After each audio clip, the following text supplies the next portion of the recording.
Demon Core, o núcleo demoníaco.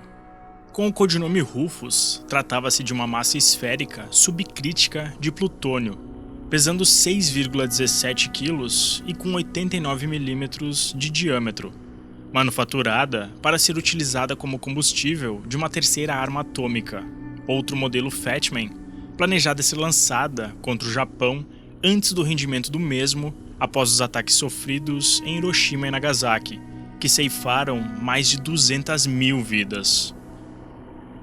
Com a rendição japonesa e o fim da Segunda Guerra Mundial, o núcleo manteve-se armazenado no complexo de pesquisa de Los Alamos, onde se desenrolou previamente todo o projeto Manhattan.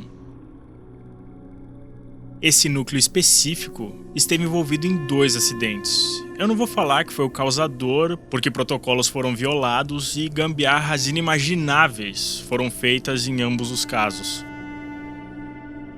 O primeiro, em 21 de agosto de 1945, 12 dias após o lançamento de Fatman sobre Nagasaki, antes do Japão assinar os termos de rendição. E o segundo, em 21 de maio de 1946. Os testes tinham o mesmo intuito, de verificar quão perto do ponto crítico encontrava-se o núcleo para a reação nuclear se tornar incontrolável, o que garantiria a efetividade como combustível de uma arma nuclear. Porém, acidentalmente, acabaram colocando o núcleo demoníaco em sua configuração supercrítica, sendo esse o momento em que se inicia a reação em cadeia e um breve estado de rápido aumento de liberação energética. Primeiro incidente, 21 de agosto de 1945. O segurança Robert J. Hammerly trabalhava tranquilamente acomodado em sua mesa, enquanto o físico Harry Daghlian, a 4 metros de distância, fazia testes no núcleo demoníaco. Nessa ocasião, Daghlian posicionava tijolos de carboneto de tungstênio ao redor do núcleo, fazendo com que nêutrons provenientes do núcleo retornassem ao mesmo, levando-o ao ponto de massa crítica. Tudo ocorria como planejado, com Daghlian atestando o aumento de radiação a cada tijolo estrategicamente posicionado. Porém, ao derrubar um sobre o núcleo, imediatamente tornou-o supercrítico, produzindo uma explosão de radiação de nêutrons. Daghlian rapidamente removeu o tijolo do núcleo, parando a reação ainda em tempo de um desastre maior, porém recebendo uma dose fatal de radiação, falecendo 25 dias depois. Hammerly, mesmo recebendo apenas vestígios residuais da explosão, faleceu 33 anos mais tarde, vitimado por leucemia.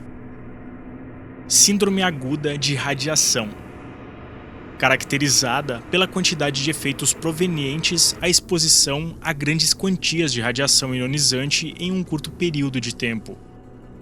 Sintomas iniciais podem variar entre náusea, vômito e perda de apetite, parecendo melhorar em poucas horas antes de efeitos mais violentos se apresentarem. A síndrome aguda de radiação se apresenta em 3 tipos principais: de medula óssea, gastrointestinal ou neurovascular. As células mais afetadas são as que se dividem com mais frequência, e em doses de radiação altas, o DNA é danificado de forma irreparável, fazendo com que o tratamento de SAR seja paliativo, tentando minimizar ao máximo os sintomas e melhorando a qualidade de vida do paciente em estado terminal. Harry Daghlian permitiu aos médicos documentarem todo o seu quadro de diagnóstico, sintomas e tratamento paliativo durante os 25 dias que esteve no hospital. De forma bem resumida, a mão direita de Daghlian, que teve contato direto com o núcleo, queimou e bolhas eclodiram. Suas unhas azularam e caíram. Mãos, braços e abdômen incharam. Vermelhidão se espalhou pelo corpo, descamando a pele gradualmente. Batimentos cardíacos chegavam na casa de 250 por minuto. A febre alta não cessava, assim como a diarreia. Aos poucos, seus órgãos internos foram deteriorando, chegando ao ponto em que anestésicos não mais surtiam efeito. Logo entrou em coma, falecendo em 15 de setembro de 1945, tendo apenas 24 anos. Segundo incidente, 21 de maio de 1946. Nesse momento, já não eram mais utilizados os tijolos de carboneto de tungstênio, mas encaixava-se o núcleo demoníaco entre duas semisferas de berílio, que não podiam se tocar, pois tornariam a massa supercrítica, e para isso era protocolo utilizar espaçadores que delimitavam uma separação específica entre as semisferas. Por algum motivo que eu, impensável, não consigo conceber, o processo era manual.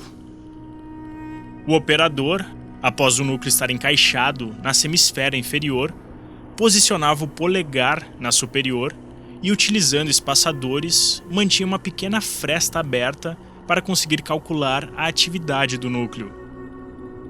Louis Slotin, físico canadense e um dos operadores desse modelo de teste, por ter feito algumas vezes o processo, resolveu não mais usar os espaçadores de protocolo, mas sim uma simples chave de fenda padrão como uma única forma de garantir que as duas semisferas não se fechassem, sabendo que em uma possível falha podia-se rapidamente tornar o estado da massa nuclear supercrítico. Por uma dúzia de vezes, Slotin desenvolveu testes com o núcleo demoníaco dessa forma incauta, tornando-se um tanto infame dentro da própria sociedade científica, fazendo com que Richard Feynman, um dos principais responsáveis pela formulação da física quântica, comparasse a metodologia dos testes de Slotin com fazer cócegas na cauda de um dragão adormecido, ou no nosso brasileirês, cutucar a onça com vara curta. Como tudo estava certo para dar errado, Slotin e mais 7 cientistas estavam conduzindo o experimento e a ponta da chave de fenda resvalou da posição, permitindo as semisferas se fecharem completamente, liberando uma explosão de radiação de nêutrons que se espalhou em forma de uma forte luz azulada por aproximadamente meio segundo, até Slotin ser capaz de reencaixar a chave e separar a esfera novamente. O posicionamento de Slotin sobre o aparato fez com que ele servisse como um escudo de radiação, o que salvou a vida dos outros presentes no momento do acidente. Apenas um outro cientista, Alvin C. Graves, que estava mais próximo, aprendendo a técnica, sofreu exposição, porém muito menor que Slotin. Louis Alexander Slotin reportou imediatamente um amargor em sua boca e sensação de queimação em sua mão esquerda. Rapidamente, levaram-no ao hospital, onde vomitou profusamente, com seu quadro geral piorando exponencialmente, sofrendo com diarreia, inchaço corporal, principalmente nas mãos, descamação epitelial e gangrena, vindo a óbito 9 dias após o incidente, com 35 anos, vítima de síndrome aguda de radiação, com foco gastrointestinal, enquanto Alvin Cushman Graves faleceu 19 anos mais tarde, com 55 anos, vítima de um ataque cardíaco que pode ter sido resultado da exposição, fator genético ou uma combinação de ambas situações. Após esses incidentes, Reimer Edgar Schreiber, presente no teste que matou Slotin, desenvolveu máquinas controladas remotamente e sistemas de vigilância para conduzir testes com os núcleos radioativos, deixando operadores, técnicos e demais envolvidos a mais de 400 metros de distância com muito mais segurança. Aqui se torna um pouco nebuloso o que realmente foi feito com o núcleo. Em alguns lugares, dizem que o mesmo foi fundido e sua matéria-prima utilizada em outros núcleos, e em outros locais, diz que foi utilizado para um teste de explosão nas Ilhas Marshall ainda em 1946. O filme de 1989, Fat Man and Little Boy, faz um mix desses dois incidentes em uma das cenas, deixando mais evidente a loucura que eram esses testes manuais com material tão perigoso e instável. Ficou com alguma dúvida sobre o tema? Deixa aí nos comentários que respondo de alguma forma. Se quiser ajudar no canal, pode acessar minha loja no Mercado Shops ou fazer parte do clube de assinantes. De qualquer forma, nos vemos no próximo vídeo.